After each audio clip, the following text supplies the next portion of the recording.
بسم اللہ الرحمن الرحیم۔ السلام علیکم ناظرین، وی لاگ نمبر 154 154 اور پہلی قسط ہے اور بیان ہے پیدائش حضرت موسیٰ علیہ السلام۔ ناظرین، کتاب کا نام ہے قصص الانبیاء اور صفحہ نمبر ہے 205 اور یہ کتاب ہے اردو میں۔ ناظرین، اس کتاب کا ٹائٹل ہے قصص الانبیاء اور اس کی تصنیف ہے مولانا عبد المنان صاحب کی تصنیف ہے۔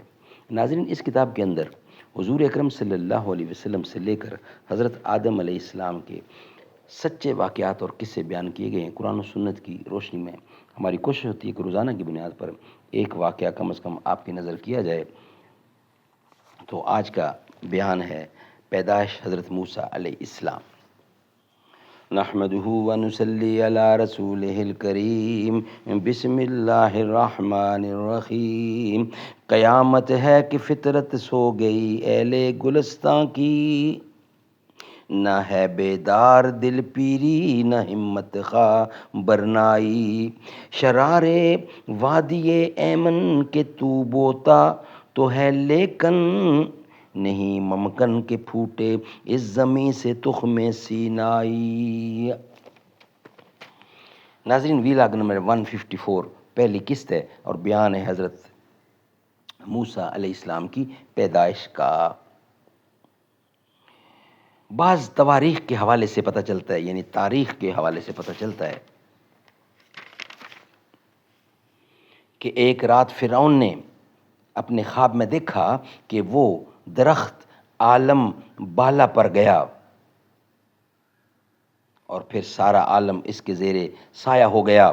صبح ہوتے ہی اپنے تمام حکیموں اور منجموں اور جادوگروں کو بلایا اور پھر ان سے پوچھا کہ تم کو خوب غور و خوض کر کے ہم کو اس خواب کی تعبیر بتانا چاہیے۔ یہ سن کر فرعون سے ان لوگوں نے کہا کہ ہم اپنی اپنی کتابوں میں اس خواب کی تعبیر کو معلوم کرتے ہیں۔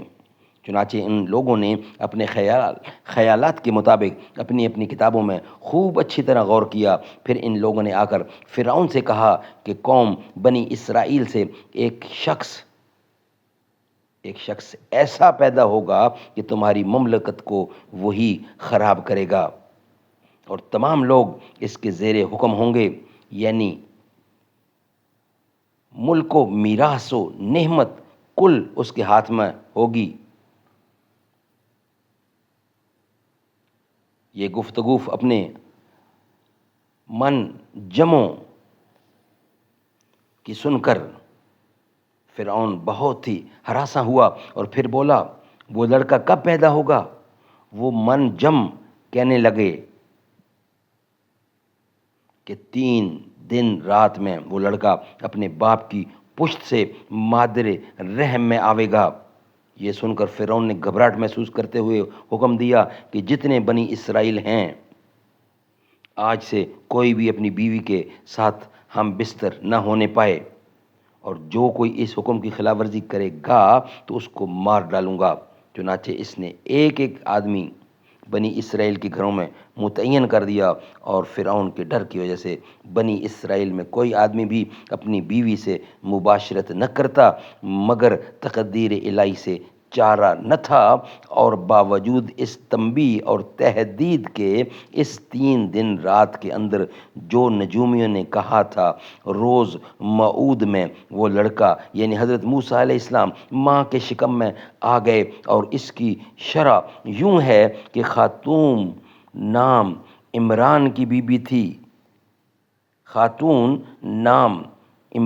بی تھی اور وہ بنی اسرائیل کی قوم سے تھیں، اور اس سے پہلے ایک لڑکا بھی تھا اور ایک بیٹی بھی تھی جس کا نام مریم تھا، اور عمران فرعون کے ندیمیوں میں سے تھا، اور وہ اس دن فرعون کے پاس تھا۔ بی بی کو شوق مباشرت کا ہوا اور ان کو ایسا غلبہ ہوا کہ صبر و قرار بھی جاتا رہا۔ آخر وہ نہ ٹھہر سکیں، رات ہی کو اٹھ کر اور اپنے گھر سے نکل کر فرعون کے دروازے پر جا پہنچیں۔ اتفاقاً قائم مقام دروازے کھلے ہوئے تھے اور دروازوں پر نگہبان اور دربانوں کو سوتے ہوئے دیکھا۔ اس دن اللہ تعالیٰ نے ان پر نیند کا غلبہ بھی زیادہ کیا ہوا تھا، چنانچہ وہ خاتون بے کھٹکے فرعون کی خوابگاہ میں جا پہنچیں۔ وہاں اپنے شوہر کو دیکھا کہ فرعون کی نگہبانی کر رہا ہے اور فرعون سوتا ہے۔ ادھر عمران کو اپنی بیوی دیکھ کر جبکہ تمام لوگ آرام کی نیند سو رہے تھے، شوق مباشرت زیادہ ہوا۔ پس وہاں سے سرک کر زن و شوہر نے مجامعت سے فراغت کر لی، اور اس گھڑی حضرت موسیٰ علیہ السلام اپنے باپ کے صلب سے ماں کے رحم میں آئے۔ بعد اس کے بی بی خاتون وہاں سے اٹھ کر اپنے گھر چلی آئیں، اور یہ بھید کسی کو معلوم نہ تھا سوائے رب العالمین کے۔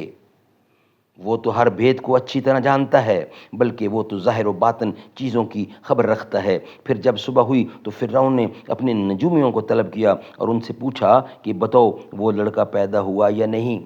تو انہوں نے اپنے نجوم سے حساب لگا کر بتایا کہ وہ شب گزشتہ میں باپ کی صلب سے ماں کے رحم میں آ چکا ہے۔ یہ سنتے ہی فرعون ملعون نے اپنے تمام کارکنوں کو حکم دیا، اگر لڑکا بنی اسرائیل میں پیدا ہو تو اس کو فوراً مار دو، لیکن لڑکی کو مت مارنا، اور خوف کے عوض میں اس کی ماں کو 70 درہم دینا۔ چنانچہ پھر ایسا ہوا کہ روپے کے لالچ سے ماں باپ اپنے نوزیدہ بچے کو فرعون کے پاس لاتے اور وہاں سے 70 درہم لے کر اپنی اولاد کو مار ڈالتے تھے۔ اور فرعون ملعون نے ہر ایک گھر میں بنی اسرائیل کے ایک ایک قبطی کو تعینات کیا، اور وہ قبطی اگر بیٹا ہوتا تو اس کو مار ڈالتا، اور اگر بیٹی ہوتی تو اس کو نہ مارتا۔ چنانچہ رب العزت نے ارشاد فرمایا، وَإِذْ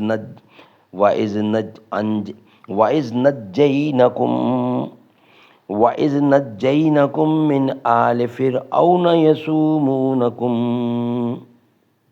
سوء العذاب يذبحون أبناءكم ويستحيون نساءكم وفي ذلكم بلاء من ربكم عظيم وَإِذْ نَجَّيْنَاكُم مِّنْ آلِ فِرْعَوْنَ يَسُومُونَكُمْ سوء العذاب يذبحون أبناءكم ويستحيون نساءكم وفي ذلكم بلاء من ربكم عظيم۔ اور جب چھڑایا ہم نے تم کو فرعون کے لوگوں سے، کہہ دیتے تھے تم کو بڑی تکلیف، ذبح کرتے تمہارے بیٹے اور زندہ رکھتے تھے تمہاری بیٹیوں کو۔ اس میں آزمائش ہوئی تمہارے رب کی بڑی۔ پس بنی اسرائیل کو فرعون ملعون نے بڑے دکھ میں رکھا تھا، اور ان کے بیٹوں کو قتل کرتا تھا، اور یہاں تک کہ اس نے کر رکھا تھا کہ ان کی عورتوں کے حمل آ کر دیکھتے اور ان کے پیٹ پر غیر محرم ہاتھ پھیرتے تھے کہ حمل ہے یا نہیں۔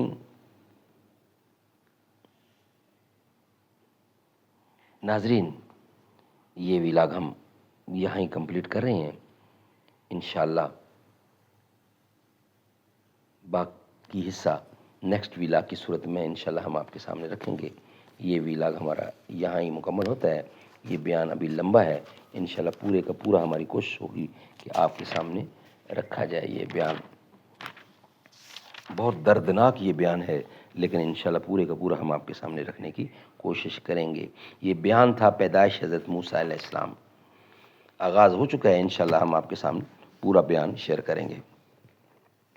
فلک جس کا پڑھے خطبہ وہی فاروق اعظم ہے، زمین پر جس کا ہے شہرا وہی فاروق اعظم ہے، وہ جس نے خشک دریا پر حکومت کر کے بتلایا، بہایا نیل کا دھارا وہی فاروق اعظم ہے، رسول پاک نے اپنی خلافت اور اجازت سے جسے ہے خوب چمکایا وہی فاروق اعظم ہے۔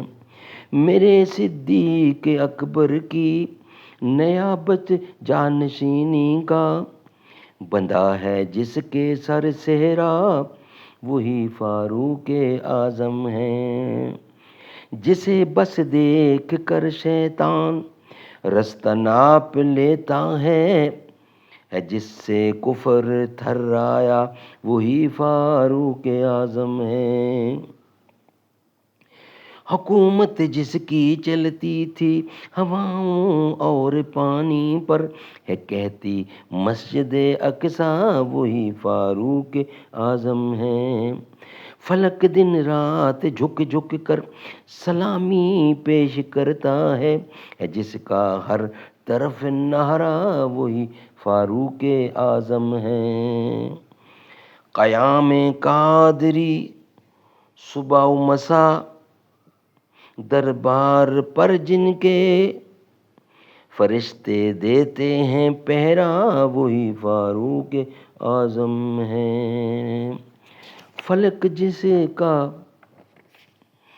پڑھے خطبہ وہی فاروق اعظم ہے۔